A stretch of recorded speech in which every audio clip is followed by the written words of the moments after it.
नमस्ते, हमेशा खुश रहो बिटिया। I am Jevin doctor Rupesh Emlikar, assistant professor, department of Kriya Sharir, faculty of Ayurvedic science, Jyoti Vidyapeeth, women's university Jaipur. Today we will discuss the topic physiology of skin. Beginning with introduction. Skin is the largest organ of the body. It is not uniformly thick. The average thickness of the skin is about 1 to 2 millimeter.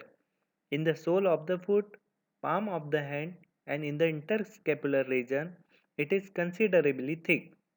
In other area of the body, the skin is thin. It is thinnest over eyelids and penis. In its embryonic derivation, it is mainly mesodermal. Specialized skin cells and structures are formed from 3 to 6 months of gestation. Now, development aspect of skin. In embryonic stage, epidermis develops from ectoderm, while dermis from mesoderm. Fetus exhibits downy lanugo coat. Fetal sebaceous gland secrete vernix caseosa, which help to protect fetus skin from watery environment. Newborn skin is thin. During childhood, it thickens and more subcutaneous fat is deposited. At puberty, sebaceous gland activate and terminal hair appear in greater number. In old age, the rate of epidermal replacement decline and skin and hair become thin. Loss of collagen and elastic fiber and subcutaneous fat causes wrinkling. Now, types of skin. Skin can be classified into two types, not hairy and hairy skin. Non-hairy skin is a skin type on palms and sole. It has thicker epidermis and lacks hair follicles. Hairy skin, a skin type having hair follicles and sebaceous gland. The structure showing types of skin, hairy skin and non-hairy skin. Now skin structure. Structure of skin involve epidermis, dermis and subcutaneous tissue. Epidermis is the outer layer of skin. It is made up of stratified squamous epithelium and often keratinized. Dermis is made up of dense connective tissue, whereas hypodermis is made up of subcutaneous tissue. Epidermis is formed by five layers, from deepest to most superficial. First, stratum basale, stratum spinosum, stratum granulosum, stratum lucidum, and stratum corneum. Subcutaneous tissue is deep to dermis. It is not a part of the skin. It anchors skin to underlying organs, bones, and muscles. It contains half of the body's fat, acts as padding and insulation. Layers of the epidermis. Stratum basale or germinativum is the deepest layer of epidermis. Here, cells are actively undergoing cell division, and new cells are pushed upward to become the more superficial layers, that is, toward the stratum corneum. Second, stratum spinosum, which is the intermediate layer, and third is stratum granulosum, that is another layer of epidermis. Fourth is stratum lucidium, which is formed from dead cell of the deeper layer. It occurs only in thick hairless skin like palms of hands and soles of feet. Fifth is stratum corneum, which is the outmost layer of epidermis. It contains scale-like dead cells which are filled with keratin, which is a protective protein preventing water loss from skin. The diagram shows cells present in epidermis, which are keratinocytes, melanocytes, Langerhans cells, and Merkel cells. First, keratinocytes, which forms 90% of epidermis cells.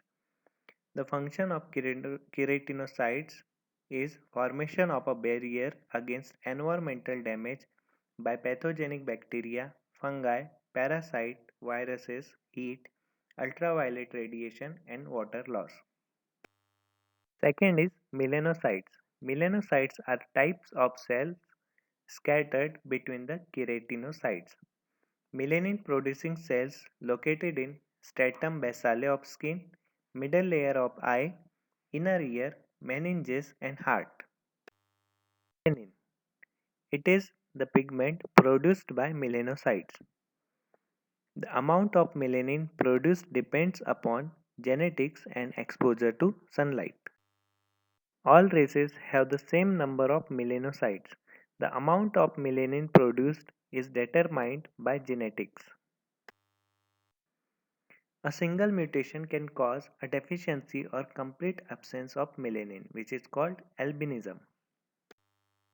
Langerhans cells provide defense mechanism for the body. It arises from bone marrow and migrate to the epidermis. Merkel cells forms 6 to 10% in epidermis. They serve as mechanoreceptor and are involved in the function of touch. Dermis has two layers, papillary layer and reticular layer.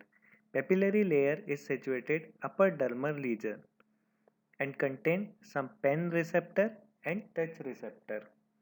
Reticular layer is deepest skin layer which contain blood vessels, sweat and oil glands and deep pressure receptors. Collagen and elastic fibers are located throughout the dermis. Collagen fibers give toughness to the skin and elastic fibers give skin elasticity. Dermal papillae extend toward the epidermis and deliver nutrients, remove waste products, and aid in regulatory body temperature. Diagram showing different layers and components of skin. Skin appendages. These appendages come from the epidermis and help maintain the body homeostasis. It includes cutaneous glands, sebaceous glands, sweat glands, hair follicles, and nails. Sebaceous glands. Sebaceous glands produce oil which lubricates skin and keep skin soft and moist and prevents brittle hair as well as kills bacteria.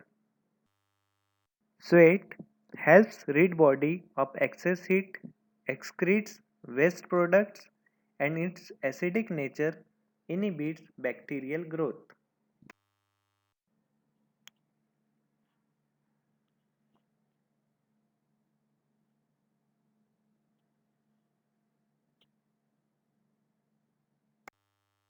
Hair produced by hair follicle which are made of hard keratinized epithelial cells.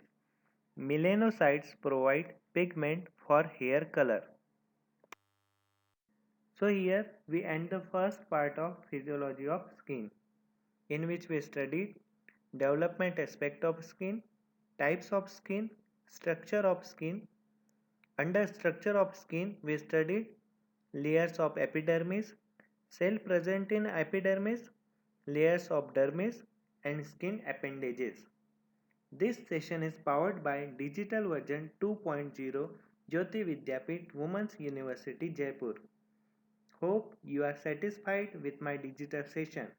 If you have any query, please mention it in comment box. I will resolve it. Thank you.